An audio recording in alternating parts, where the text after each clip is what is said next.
They don't want what we know out there. How a person can go from really almost nothing to becoming a millionaire by owning rental properties. He would always buy these flip houses, and I just remember thinking, this guy is crazy.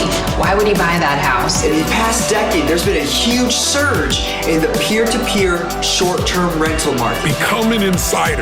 So you have to know the rules before you get the game. Every second counts.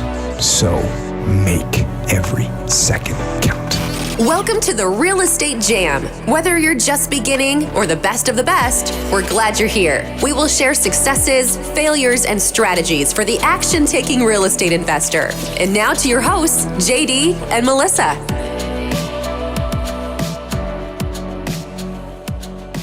Hi guys, welcome to the Real Estate Jam podcast. I'm JD with my wonderful co-host. Hello, how are you, JD? Melissa. I'm doing great, Melissa. How are you? Awesome, thanks. It's been a little bit of a hectic day, but I'm glad we're getting to squeeze this podcast in here. We're super excited, especially because a lot of our more recent purchases and contracts have all been really close related to mobile homes, mobile home parks, and we got a absolute stud in the mobile home investing arena. We got Adrian Smude. He's the owner, operator, leader of Lifestyle REI. He's been investing in real estate for over 20 years, has a ton of experience, and I think he's going to be able to break it down so even I can understand some of the perks of mobile home investing. We should have worn our shirts today. I know I have a Trailer Park King shirt that I like to wear whenever we're dealing with our mobile homes. But Adrian, thank you so much for coming on the show today. We're really excited to have you here. I appreciate you two having me. I love the idea of that shirt. Yeah, I have one too. He doesn't mention mine. He just talks about himself. Well, hers is real. Hers you bought at a store, and mine was done with a black Sharpie. Mine's Trailer Park Queen. Oh, I love it. Yeah, it's great. We did that when we bought our first one. Yeah. Mm-hmm. So, Adrian, can you kind of introduce yourself to our audience, let them know why they should be listening to you, and kind of give us a little bit of your backstory? Yeah, so I live in Plant City, Florida. We are the winter strawberry capital of the world, in between Orlando and Tampa. And it really started out as a terrible, terrible tenant, like the one you don't want to rent to. We have eviction notices for pudding wrestling parties, spaghetti wrestling parties, mud wrestling parties, parking the motorcycle inside the house, everything you don't want your tenant to do. But that led me to buy a property. I got evicted, and I had a family member that was a mortgage broker. He said, buy something. You know, remember 20 years ago, you just signed paperwork and they gave you houses. Well, I moved them in, all my friends that helped me get evicted. And I split my mortgage up between them. So I live for free. I was like, this is really cool. Let me do it again. Bought another house. These are, site-built homes. And that time I bought it at losing a little bit every month. And they said, don't worry. They being the banks, don't worry. You'll refinance in a few years. Real estate goes straight up. Well, in a few years, real estate was coming down. And I had the adjustable rate mortgage. So I went from losing a little bit to a little bit more, and I gave that up as a short sale. But the memory of it, I kept that one house I was living in. I just stuck with real estate for some reason. I went back to it a few years later, I ended up at real estate meetings, and that's where I found out about mobile homes. And since then, I have transitioned the entire business over to buying and renting single unit mobile homes with the land. It could be a double wide, single wide, but the home and land together, not the whole trailer park. Sure. That's awesome. That is cool. And what do you think made you stick with it? What was the thing about real estate? Even after you experienced a short sale, your credit gets trashed a little bit, you had problems. How did you know that real estate was still the vehicle that was going to get you to wealth? Well, really living for free, because I didn't lose that first house. I learned that I bought it right. I was renting it right. And even though I was only living in a small portion of it, I was living for free. I just knew you could duplicate it. And once you start diving into successful people, you hear real estate over and over and over again. And I just went back at it. Okay. So that's where you started. Now, can you tell us kind of what your business looks like today? the goal of the business is to be boring, but we know in real estate that doesn't ever happen. But if we shoot for boring, we're like semi exciting. And I make those jokes of like issues and, evictions and problems. So we keep it as simple as possible. And I just buy and rent. That doesn't mean I won't wholesale something. If it's not meant for me, I can't pay the right numbers, I can find someone else that can. I don't fix and flip. I've only done one of those. It was an accident. I made some money. I learned from it, but I learned that's just not my personality. I'm not good at it. I don't do new builds. I don't move mobile homes. Did that. I'm like, there's a lot of work involved. It doesn't fit my personality. So really, like I said, I found what fits my personality. I love providing homes to people that we'll say that the stereotype of the trailer trash and the slumlord is pretty high in the mobile home space, higher than other. And I like to break that norm. And we have really good long-term, I don't call my tenants, they're residents, and we're a housing provider. I want people to move in, make it their home, and stay a really long time. And then the other side of it, when we're buying, it's the same thing. People just will go give a really low cash offer. I want to give them what they want, maybe over payments, or really solve their problem. And this is a little niche of the market that isn't being fulfilled by the common investor. Yeah, absolutely. We have definitely seen that. But, there are many different ways that you can get involved in mobile home investing or mobile home park investing. And I know that you have a pretty by the numbers breakdown of that. So do you mind sharing with our audience, your view on the different types of mobile home investing? Yeah, so I believe there's three main ways to invest in mobile homes. You can buy just the home, meaning you don't own any dirt. Maybe it's inside of your trailer park and I'm paying you lot rent every month, and then I'm renting it out to someone else. Mm-hmm. So I own an aluminum box.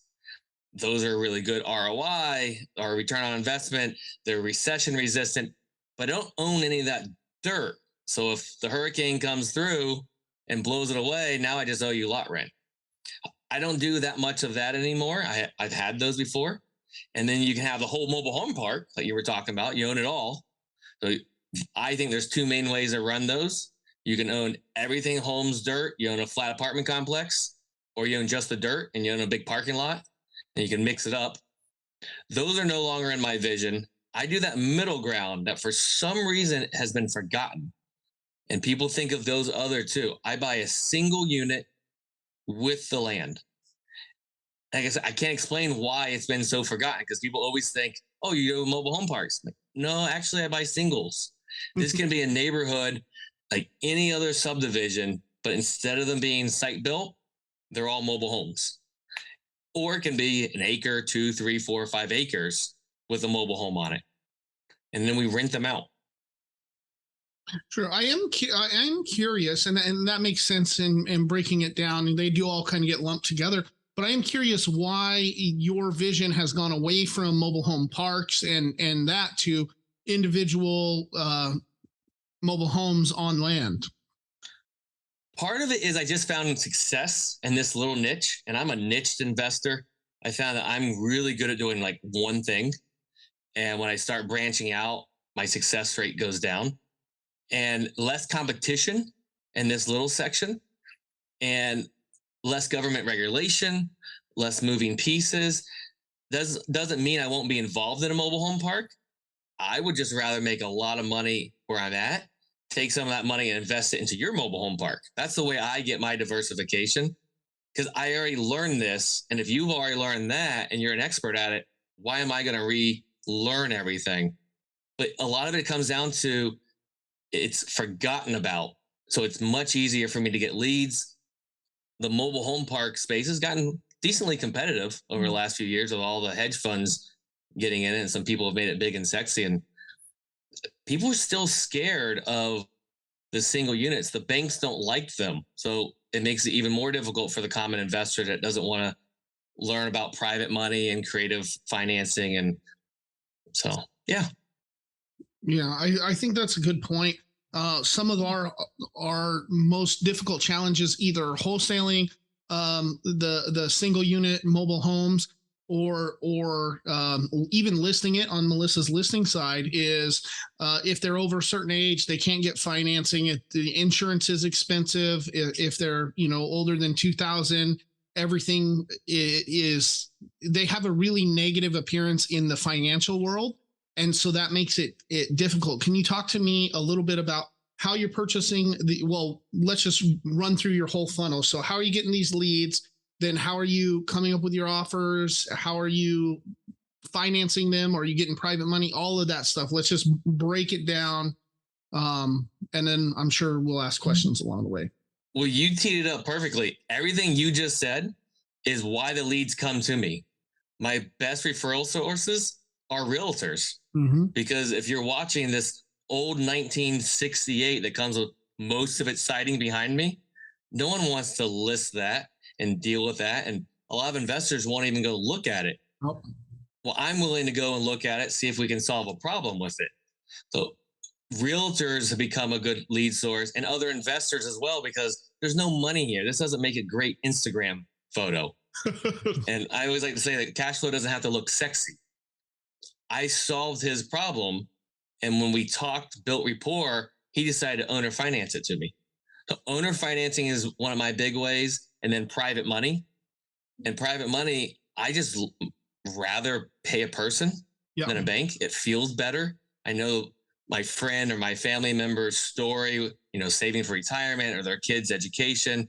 That just feels good that I get to help more people outside of the real estate world. And so how do I value them? You did ask that. Because I buy and hold them and they're for me, it's all on cash flow. That is my number one way, which makes it difficult for a wholesaler to run my numbers because he can't put it in a spreadsheet. Because these older ones, I want a higher cash flow because they're going to have more problems with them. There's not any value there, we'll say, in like the home itself. And you mentioned the hurricanes and insurance. I cannot get hurricane coverage on one this old. It's not possible. So now I need a better return on my investment. Now the dirt has value. Sure. So I do look at that. If the dirt's really valuable, I will pay a little bit more and have a little bit less cash flow. If the home is newer, so the newest one I've ever bought is a 1999. That is not going to break as fast as the 1960s. So all right, I can budget a little bit better on my maintenance repairs because I have a better quality home. I really go back and forth. And the last piece I look at, because we do self-manage, is my headache value. Is this going to attract a person that's going to call me every day, or there's going to be the police there, it's going to break all the time? I got to get paid for that if we're going to deal with it. Yeah, I think that's probably Melissa's number one criteria when we're looking at something to bring into our portfolio is what's the return on headache value, because that's a substantial. It takes time, effort, mental space, and making sure it's got to be worth it. So do you have a baseline criteria? Like, I'm never going to purchase something that I don't cash flow at least $100 a door, $500 a door. Is there any type of criteria like that you follow along? Well, when I was growing, as one of my mentors said, he's like, you buy whatever your pocketbook can afford. So I bought properties that were big headaches. And now I've been selling those because I have my base kind of covered. I'm buying, just say, better properties. I'm putting air quotes here. And I'm getting lower returns. So I have stuff as low as, we'll say, at 12%. And I'm talking all money in it, not how much money I have in it, not my ROI. The full money in it at 12%, but the dirt's worth a lot and it's a newer home. I would not buy this older 68 at that return because it has a higher risk. Sure. Those here in Florida, if you're out west and you don't have hurricanes, I guess if you don't have tornadoes too, maybe you could buy them a little bit lower return on investment, but really I bought most of mine closer to 30%. Am I buying that today? I still won't go under 20%. Now, if the dirt's worth a ton, then yeah, I guess I would. So I'm a variable. I look at everything, but if you have that really high risk of the insurance, the home is older and everything, you should be buying at a higher number, return on your investment. Sure. So do you take on all the responsibility for any kind of maintenance issues? Yes, I do. And going into the housing provider side a little bit, I look to attract my avatar resident is a blue collar handyman, woman. That's what I was going to say. Yeah.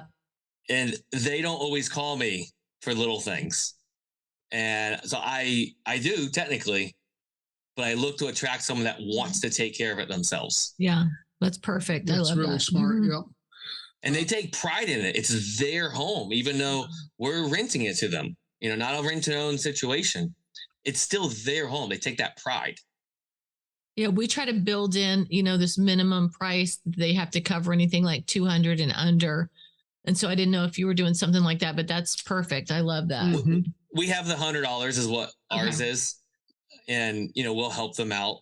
There's times that with a hurricane that just came through, we had people that couldn't afford it. They've been there a long time. We just took care of it. Sure. Yeah. Okay. So now when you're kind of upgrading your portfolio by getting rid of some of the lower performing ones, or maybe the ones that have the higher maintenance costs, are you selling those to cash investors? Are you disposing them on like owner finance terms and that kind of stuff? What does that look like when you're getting rid of a property from your portfolio? A little bit of each. I like right now giving a younger investor that only has a few properties, and I sell it to them on owner financing. Mm-hmm. I can make really good money. Some of my mentors did that with me. So it's almost a way to keep passing the torch on. Could do a rent to own to an owner occupant as well. Obviously, we have to deal with the Dodd-Frank and everything to make sure it's legit. We're doing one of those right now. We have the loan originator working through it. But we never sell to anyone sooner than 13 months because it upsets my CPA because he doesn't want me to pay the short-term capital gains. Sure. But all of those options are there. The one that you didn't mention again is the bank financing. Mm-hmm. That's not the option. So you do need to know that going into it. You are limiting yourself of getting a bunch of cash because the cash offer we know is the lowest one. Yeah. Right. And that doesn't mean that they don't appreciate. That's another myth that people have about mobile homes. In the last 3.5, 4 years, most of my stuff has tripled in value because a lot of investors buy cash flow. Mm-hmm. So maybe the home didn't go up in value, but the cash flow that they can get out of it has gone up in value. Sure, that makes a lot of sense. Well, I am curious because you mentioned your CPA. One of the perks of investing in real estate is the depreciation that you get and that kind of stuff. Can you talk about that from the mobile home investing standpoint? Yeah, I've had people tell me, well, you don't get to depreciate that much. I'm like, you're right. But I'm also making double the ROI as you are. So I'm still winning. I am paying a little bit more in taxes at times, but it's not so much of a negative that I'm not making money. Right. And I believe in paying some taxes. Maybe that's a whole nother topic on it. But at the end of the day, it is a good problem to have that you pay some taxes, right? Absolutely. Okay, so one of the issues that Melissa and I have ran into multiple times is a lot of times when we're coming in contact with somebody who is a motivated seller under some sort of distress, they need to get rid of their property fast for that influx of cash. And most of the investors that we know only want to buy if it's entitled or if it's attached to the land. And we've had a lot of hiccups and increasing the timeline of getting that mobile home or trailer affixed to the land through the bureaucracy of the county and the DMV or whatever they call it, DMV and all that kind of stuff. Can you talk about that process and kind of explain what I'm garbling up to our listeners? Well, for me, the most important part is I have a title company that completely understands it. They have one lady in there and she deals with mobile homes all day, every day. So I usually tell people, go to a title company, your regular one, and ask them, do they know how to retire the title? And if they can't explain that to you or say, yes, we have a third-party company that we hire for that, then it doesn't mean they're a bad title company. They're just not used to mobile homes, and look for one that is. You're right. It does take a little bit longer. It's the DMV is like the slowest portion of it typically. And I feel like I sign more paperwork for the DMV than I do for the land side of it. I typically retire the title. I'm putting those air quotes. I'm attaching the home to the land paperwork wise. Now we have the physical straps that hold the home to the land, but it's a paperwork. It's making it one unit like you were talking about. So when you go and read the legal description, you're going to see that long legal description. And then it's going to say together with 1972 VIN. And it has that there. That's a typical way they write it in there. And it's together. If you don't see that, it could be separate. Now I've bought properties though, that I only own the land. I never even bought the home. I was willing to take that risk. I got a discount. They lost the title. No one could ever find it. I didn't want to wait like you're talking about and maybe let someone else come and buy it. My risk is Melissa comes and says, that's my mobile home. Here's my bill of sale. And she can do that. And I can say, that's great. It's $1,000 a month to keep it here. And it's too old for you to legally move it. So what are you going to do?